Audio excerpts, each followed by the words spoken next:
On va rester dans la Haute-Loire, mais on va ah, comme ça? On va rester dans la Haute-Loire et alors là, du coup, c'est une présentation qui va complètement diverger, de par, l'angle d'attaque, puisqu'on a regardé un petit peu l'intégration, des zones humides à travers un regard d'expert, à travers un regard juridique. Mais ce qui, moi, m'a intéressé en fait, dans l'atelier que je vais vous présenter, je vais vous restituer, ça a été finalement d'aider les élus à vraiment s'approprier la construction mentale de lien entre pourquoi je préserve les zones humides en lien avec la ressource quantitative et qualitative de l'eau. Donc c'était vraiment sur cette, qui s'approprie la logique, puisque nous, on est des experts, ils ont la enfin, on le comprend, on l'a déjà travaillé et c'était vraiment qu'ils s'approprient ce fonctionnement-là.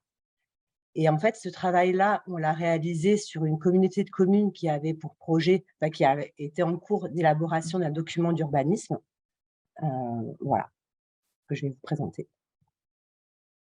Si ça veut bien, du coup, comment on passe alors? OK. Donc pour ceux qui sont pas très bons en géographie comme moi, je vous ai situé l'Auvergne.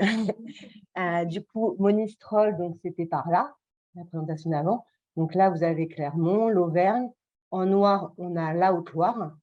Et en rose, on a la communauté de communes Mézin-Loire-Mégane. Donc c'est sur ce territoire-là sur lequel, je vais vous présenter, l'atelier de concertation qu'on a réalisé, pour les élus.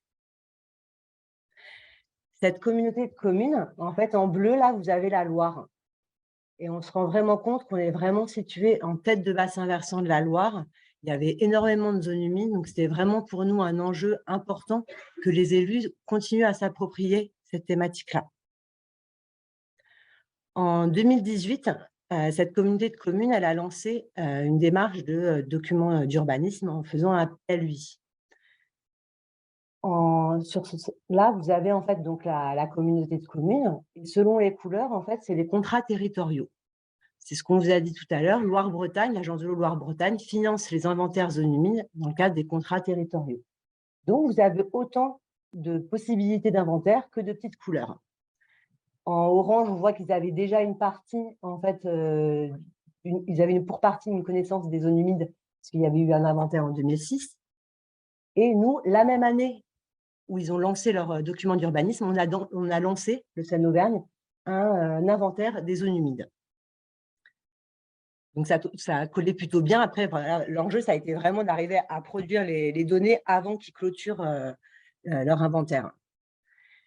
Pour faciliter le tout, en 2019, se lance un autre inventaire zone humide. Donc pour les élus, c'est vrai que ça commence à devenir un peu compliqué, quoi. Donc là, qui a été mené par le SAGE Loire-Amont. Mais bon, sachant que l'inventaire, le PLUI, c'est une démarche qui est très, très longue, ça nous a permis quand même, in fine, d'avoir les données et de les incorporer. Donc c'est ça vraiment l'essentiel de ce jeu contre la montre. Et donc, les élus ont été quand même, c'est un peu ce que disait l'intervenante d'avant, j'ai oublié Amandine, voilà. En fait, nous, là, en Haute-Loire, quand on fait les inventaires de zones humides, il y a systématiquement des ateliers de concertation pour vraiment intégrer l'ensemble des acteurs, que ce soit agricole, politique, pour bien comprendre pourquoi on fait des inventaires et qu'est-ce que c'est, mais on a ce rôle d'expert. Et moi, c'est vraiment ce que je voulais sortir de ce rôle-là. Donc, en 2019, on a décidé de commencer à proposer aux élus de la Comcom de leur proposer un atelier de concertation pour vraiment comprendre le lien entre l'eau et l'urbanisme et en quoi les documents d'urbanisme pouvaient les aider aux problématiques qu'ils avaient sur leur territoire, notamment par rapport à la ressource en eau. On a mis 1 an et demi, 2 ans à obtenir cet accord. Donc, il y a eu un changement politique, il y a eu des élections, il y a eu un changement de président. C'est ça qui a fait qu'on a pu aboutir, mais ça a été vraiment un travail très laborieux, quoi, pour arriver à ce qu'ils nous donnent leur accord pour leur faire cet atelier et ils nous ont donné 2 semaines et demie pour le faire. Voilà, donc 1 an et demi d'attente pour, un temps de préparation très réduit et donc on s'est vraiment demandé comment faire et comment réagir, aussi rapidement. Et en fait, du coup, on a développé une façon de faire qui était assez un peu originale, quand même et du coup, c'est ça que je vais vous présenter. Du coup, on voit pas bien le… Bon. L'objectif de cet atelier, en fait, c'était ce que je vous disais, c'était vraiment que les élus s'approprient cette construction mentale de lien entre zone humide, quantité d'eau, qualité d'eau.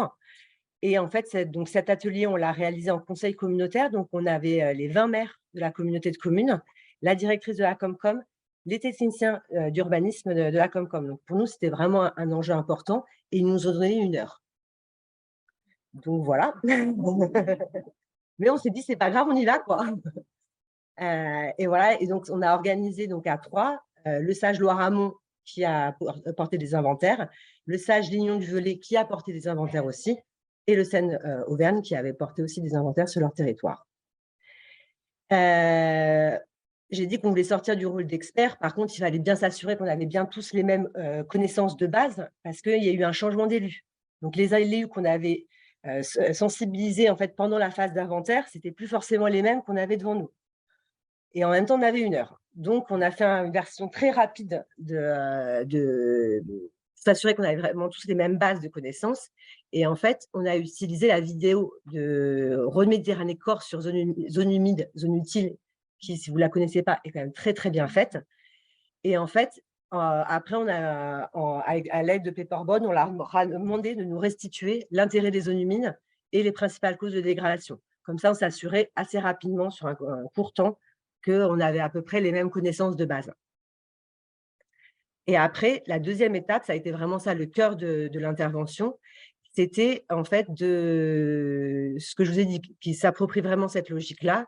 Et en fait, pour ça, on a fabriqué 2 communes fictives qui en fait avaient les mêmes problématiques qu'eux. Et du coup, je me suis présentée à eux comme présidente de la Comcom de mes communes fictives avec mes problématiques. Mais comme eux étaient plus avancés que moi, je sollicitais leur aide en fait pour solutionner mes problèmes.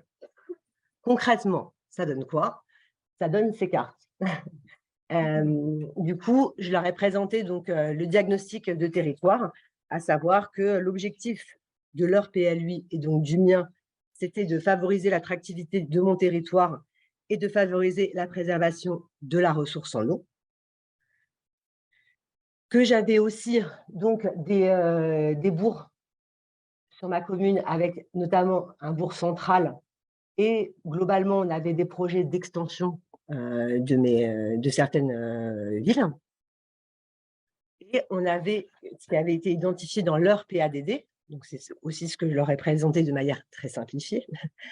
On avait donc une problématique en fait de ressources quantitatives de l'eau sur des captages qui alimentent notamment la commune A qui a le souhait de s'étendre. On a un secteur qui est une rivière qui connaît des assecs. Et là, je m'excuse, je ne vous ai pas donné les dernières cartes. Et j'avais aussi un problématique sur la ville A qui avait un problème d'inondation. Donc, dans le PADD, étaient identifiées 2 grosses problématiques qui étaient la compatibilité entre l'augmentation urbaine et la ressource en eau disponible et les inondations. Dans le diagnostic de territoire, c'est bien intégré donc les inventaires zones humides. Et on avait aussi identifié les zones humides dégradées. Et pareil, je ne vous ai pas donné la dernière version, on a rajouté aussi des zones humides disparues. Et après, l'objectif, une fois ces cartes-là, ça a été de leur dire, bon, bah voilà, maintenant, on va choisir une thématique, donc soit la thématique inondation, soit la thématique ressources en eau, et on va travailler, essayer de voir en quoi les zones humides peuvent être une solution fondée sur la nature pour résoudre mes problèmes. Et donc là, on a discuté. Et ce qui était vraiment très intéressant, c'est qu'en fait, par exemple, ils m'ont proposé directement une retenue collinaire. Et ce qui était bien, c'est que moi, en tant que Seine-Auvergne, ils n'auraient jamais osé me poser cette question si je n'avais pas été dans cette posture-là. Et ce qui était vraiment super, c'est que j'avais pu leur dire: «Ah, c'est une bonne idée, mais on la met où? Ah, on la met en zone sèche, on la met en zone humide, et puis ça coûte combien là? Moi, j'ai pas assez d'argent, qu'est-ce qu'on pourrait trouver d'autre?» Et ça permettait vraiment de sortir des clivages et de se poser des questions, quoi. «Ah ouais, on peut restaurer des zones humides, mais qu'est-ce qu'il y a là? C'est quoi l'activité? Ah oui, c'est vrai qu'il faut que je regarde ça, le parcellaire». Enfin voilà, ça a vraiment permis de construire toute cette réalité de terrain Et pour ça, c'était vraiment très intéressant, autant pour moi de sortir de mon rôle d'expert et aussi de la liberté d'expression qu'on a eue dans cet atelier, quoi. Donc voilà, en termes de retour d'expérience, moi, j'ai trouvé ça très agréable à mener. Ça sort vraiment de la posture d'expert. Par contre, ça, c'est sûr que ça nécessite vraiment une très bonne maîtrise du sujet et d'animation, parce que c'est presque du théâtre d'improvisation, quoi. Voilà. Par contre, c'est chronophage à faire, parce que là, je l'ai fait en version express, mais l'idéal, ça serait vraiment de pouvoir le faire sur la réalité. Et je pense que ça c'est beaucoup plus long. Et là, en retour d'expérience vraiment de ce cas-là, c'était beaucoup trop court. L'idéal, ça serait vraiment d'avoir 2 heures avec des cartes, que les gens puissent s'approprier, réfléchir. Mais du coup, voilà, ça a été vraiment la première ébauche. Et maintenant, c'est quelque chose que j'aimerais vraiment pouvoir développer et vraiment le structurant autrement. Mais par contre, c'est difficile de les motiver aussi à rentrer dans ce jeu-là, quoi. Voilà. Après, objectivement, je sais, j'ai été sollicitée du coup par Idealco, qui est une structure qui fait des formations pour les élus pour présenter un petit peu ce qu'on avait fait, ce que je vous présente là.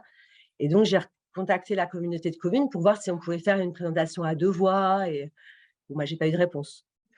Après, je les ai ressollicités pour savoir si on pouvait, enfin, plusieurs fois. Et c'est vrai que il n'y a pas eu le retour que j'aurais aimé. Et je pense que c'est bien aussi de dire ce qui s'est bien passé, ce qui a été plus difficile. Et je n'ai pas eu l'occasion de vérifier non plus les zonages. Donc là-dessus, je n'ai pas de retour, sachant que je pense quand même que ça, c'est pour le coup, c'est le travail du bureau d'études aussi de le faire. J'ai juste observé que la dimension zone humide était vraiment bien intégrée dans les objectifs, dans le PADD, etc. Donc tout ce travail-là a été fait. Par contre, il n'y a pas de zonage spécifique. Voilà ce que je peux vous dire de cette présentation, oui. Et donc, ce travail-là, il a été réalisé dans le cadre de l'animation territoriale zone humide qu'on mène à l'échelle de la région Auvergne-Rhône-Alpes au sein de la délégation Loire-Bretagne.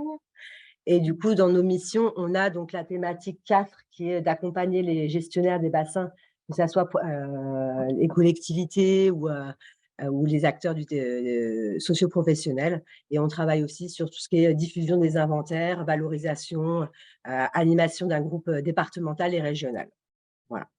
Et c'est financé donc par l'ADREA, l'Agence de l'eau, la région Loire, Auvergne-Rhône-Alpes et le département de la Loire. Voilà.